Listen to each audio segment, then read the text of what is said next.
चुनाव चाहे छोटा हो या बड़ा, उत्तर प्रदेश में चुनावी रंग खूब जमता है। इस वक्त उत्तर प्रदेश में उपचुनाव होने वाले हैं और उसको लेकर सभी पार्टियां अपना अपना दमखम दिखा रही हैं और जनता को लुभाने की कोशिश में जुटी हैं। एक तरफ पार्टियां जनता के बीच में जा रही हैं तो वहीं दूसरी तरफ अखिलेश यादव की मुश्किलें कम होने का नाम नहीं ले रही, क्योंकि अब एक और सपा नेता पर एफआईआर ने अखिलेश यादव की टेंशन में इजाफा कर दिया है, क्योंकि सिर पर चुनाव है और ऐसे में उम्मीदवार पर ही केस होना काफी हॉट मुद्दा बन गया है। नमस्कार, कैपिटल टीवी की स्पेशल स्टोरी में आपका स्वागत है और मैं हूं आपके साथ परवीन शेख।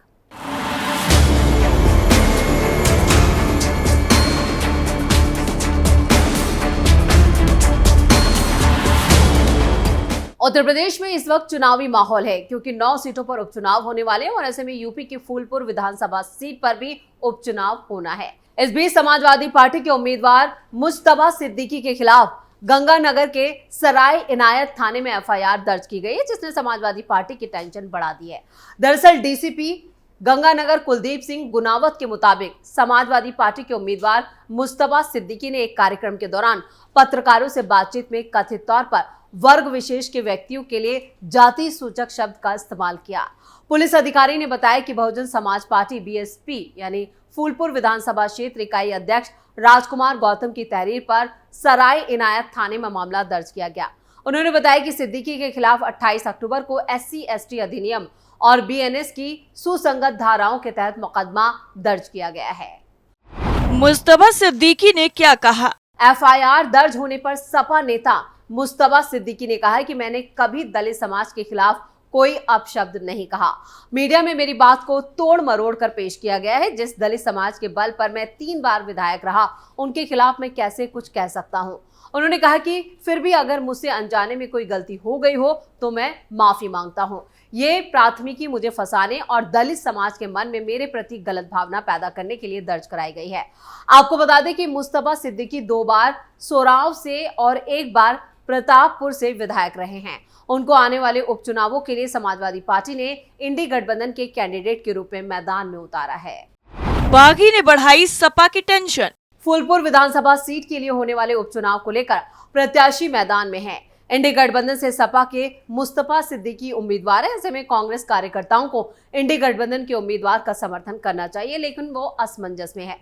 वजह पार्टी के पूर्व जिला अध्यक्ष गंगापार सुरेश यादव का चुनावी अखाड़े में उतरना है, जिसे लेकर पार्टी ने उन्हें पदमुक्त कर दिया है, लेकिन कार्यकर्ताओं के समझ में नहीं आ रहा कि वो क्या करें। वहीं सपा के पदाधिकारियों का दावा है कि कांग्रेस समेत गठबंधन में शामिल सभी दल के कार्यकर्ता प्रत्याशी मुज्तबा सिद्दीकी के साथ हैं। उपचुनाव की तारीख घोषित होने से पहले कांग्रेस फूलपुर सीट पर अपना दावा पेश कर रही थी। पार्टी के कई बड़े नेताओं ने सहसों में भी सभा की थी। सांसद उज्जवल रमन सिंह को कांग्रेस ने उपचुनाव का प्रभारी भी बना दिया था, लेकिन अचानक सपा ने अपना उम्मीदवार घोषित कर दिया। चुनाव की घोषणा के बाद नामांकन की तारीख आई तो सपा से मुज्तबा सिद्दीकी ने नामांकन पत्र दाखिल कर दिया। फिर क्या था, कांग्रेस के गंगापार जिला अध्यक्ष सुरेश यादव ने भी नामांकन कर दिया। इसके बाद दोनों दलों के कार्यकर्ताओं के सामने ओहापोह की स्थिति बन गई। हालांकि कांग्रेस शीर्ष नेतृत्व ने उपचुनाव में समाजवादी पार्टी के उम्मीदवार को समर्थन देने की घोषणा करते हुए गंगापार जिला अध्यक्ष सुरेश यादव को पदमुक्त कर दिया है, लेकिन उन्होंने अपना नामांकन वापस नहीं लिया। असमंजस में कांग्रेस कार्यकर्ता। ऐसे में कांग्रेस कार्यकर्ताओं की ये समझ में नहीं आ रहा है कि वो इंडी गठबंधन में शामिल समाजवादी पार्टी के उम्मीदवार का समर्थन करें या फिर गंगापार जिला अध्यक्ष रहे सुरेश यादव का। यही वजह है कि समाजवादी पार्टी के किसी कार्यक्रम में वो नजर नहीं आ रहे। कांग्रेस के प्रदेश उपाध्यक्ष मनीष मिश्रा का कहना है कि हमारे कार्यकर्ता सपा प्रत्याशी को जिताने के लिए जी जान से जुटे हैं। इंडी गठबंधन को मजबूत करने में समर्पित भाव से योगदान दिया जाएगा।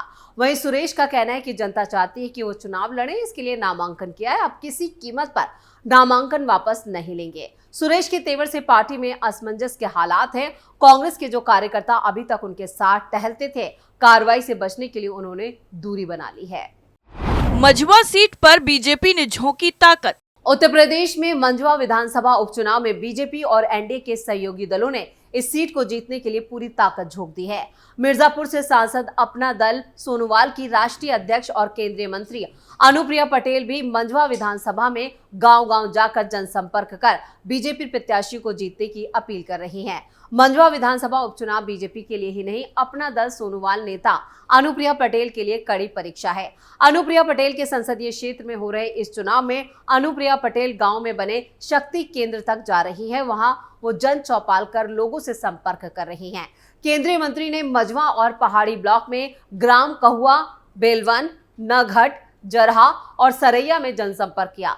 लोगों से बीजेपी प्रत्याशी को वोट देने की अपील की। केंद्रीय मंत्री के साथ कार्यक्रम में मौजूद बीजेपी पिछड़ा मोर्चा जिला अध्यक्ष रामकुमार विश्वकर्मा ने बताया कि गांव में जनसंपर्क किए गए, बड़ी जनसभाएं की गई। कार्यक्रम के बजाय केंद्रीय मंत्री गांव में सीधे शक्ति केंद्र पर पहुंच रही हैं। छोटी छोटी चौपालों के जरिए लोगों से सीधे मुलाकात की जा रही है, उनसे संवाद किया जा रहा है, उनसे केंद्र और प्रदेश की योजनाओं के बारे में भी जानकारी हासिल की जा रही है। लोगों को ज्यादा से ज्यादा इन योजनाओं का फायदा देने के लिए भी कहा जा रहा है। महिलाओं से वो मिलती हैं और प्रत्याशी के लिए वोट मांग रही हैं। जिला अध्यक्ष का कहना है कि केंद्रीय मंत्री ने मंझवा विधानसभा के 5 मंडल में से 2 मंडल का दौरा किया। वो घर घर जाकर बूथ स्तर पर लोगों से मिल रही हैं। आपको बता दें कि लोकसभा चुनाव 2024 में अनुप्रिया पटेल का मुकाबला समाजवादी पार्टी के रमेश चंद बिंद से था और इस नजदीकी मुकाबले में अनुप्रिया पटेल ने मंझवा विधानसभा में उन्हें बढ़त मिली थी और इस बार मंझवा विधानसभा उपचुनाव में रमेश चंद बिंद की बेटी ज्योति बिंद को समाजवादी पार्टी ने टिकट दिया है। बीजेपी ने पूर्व विधायक सुचिस्मिता मौर्य को भी टिकट दिया है। धोबी पछाड़ से सपा चित। उत्तर प्रदेश उपचुनाव के साथ महाराष्ट्र और झारखंड के विधानसभा चुनाव भी हो रहे हैं, इसलिए यूपी में अगर कोई सियासी दांव चला जा रहा है तो उसका असर महाराष्ट्र की सियासत में भी देखने को मिल रहा है। अखिलेश ने यूपी उपचुनाव में कांग्रेस को सपा के रहमो करम पर रखने का दांव चला। सीट शेयरिंग में सम्मानजनक और मन के मुताबिक सीट नहीं मिलने से कांग्रेस ने यूपी का मैदान जरूर छोड़ दिया, लेकिन महाराष्ट्र में ऐसा धोबी पछाड़ दांव चला है कि समाजवादी पार्टी चारों खाने चित हो गई है। ऐसे में अखिलेश यादव चाहकर भी गठबंधन या फिर इंडी गठबंधन पर हमलावर नहीं हो पा रहे हैं, क्योंकि सपा की सियासी डोर यूपी में फंसी है। लोकसभा चुनाव में समाजवादी पार्टी 37 संसदीय सीटें जीतकर यूपी में नंबर 1 की पार्टी बनी थी। इसके बाद ही अखिलेश यादव सपा को राष्ट्रीय फलक पर पहचान दिलाने के मकसद से यूपी की बाहर विस्तार देने की स्ट्रेटेजी अपना रहे थे। महाराष्ट्र में इंडिया अलायंस के तहत चुनाव लड़ने की रणनीति समाजवादी पार्टी ने बनाई थी, जिसके लिए मुस्लिम बहुल सीटों पर चुनाव लड़ने का फैसला किया गया था। सपा ने महाराष्ट्र में 32 सीटों पर चुनाव लड़ने की डिमांड शुरू की थी और उसके बाद वो धीरे धीरे 12 और फिर 5 सीटों पर आ गई। लेकिन कांग्रेस ने यूपी में उपचुनाव लड़ने से अपने कदम पीछे खींचे तो महाराष्ट्र में समाजवादी पार्टी के इंडी गठबंधन के साथ मिलकर चुनाव लड़ने के मंसूबों पर ग्रहण लग गया। यूपी में कांग्रेस ने सपा के लिए छोड़ा मैदान। कांग्रेस ने यूपी में यूं ही समाजवादी पार्टी के लिए सियासी मैदान नहीं छोड़ा था, बल्कि उसके पीछे एक खास रणनीति थी। कांग्रेस सिर्फ कृपा पात्र बनने की बजाय समाजवादी पार्टी से उचित भागीदारी चाहती है।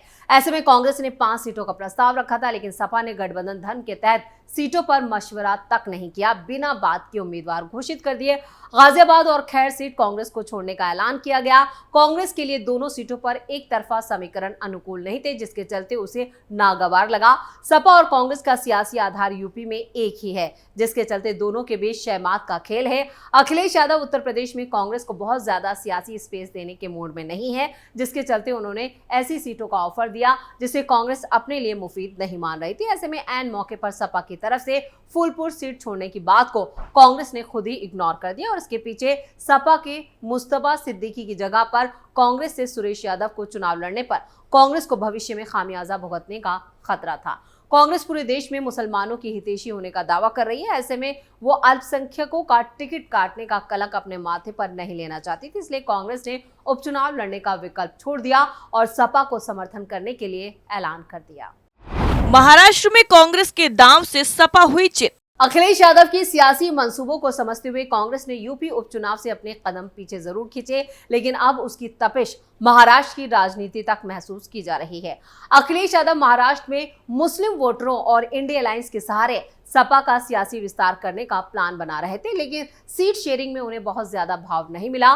कांग्रेस सपा को सिर्फ 2 सीटें महाराष्ट्र में देना चाहती है, वो भी जहां पर सपा के मजबूत विधायक है। यही वजह है कि सपा ने जिन 5 सीटों पर अपने उम्मीदवारों के नामों का ऐलान किया था, उनमें से 3 सीट पर कांग्रेस और एनसीपी ने अपने अपने उम्मीदवार उतार दिए हैं। सपा प्रमुख अखिलेश यादव ने रविवार को कहा कि हम लोग इग्नोर होने वाले लोग हैं, राजनीति में त्याग की कोई जगह नहीं है। महाराष्ट्र चुनाव के संबंध में दिए गए इस बयान को कांग्रेस के साथ गठबंधन से भी जोड़कर देखा जा रहा है, क्योंकि सपा महाराष्ट्र में 5 सीटों पर उम्मीदवार उतार चुकी है और वो इंडी अलायंस के तहत 12 सीटों की मांग कर रही थी। कांग्रेस अपने कोटे की सीटें देने को तैयार नहीं है। इतना ही नहीं, सपा के टिकट पर चुनाव लड़ने की तैयारी कर रहे फहाद अहमद ने अणुशक्ति नगर से चुनाव लड़ने के लिए शरद पवार की एनसीपी का दामन थाम लिया है। तो अबू आसिम आजमी के खिलाफ नवाब मलिक ने निर्दलीय चुनाव लड़ने का ऐलान कर दिया और इस तरह सपा के लिए सियासी टेंशन बढ़ चुकी है।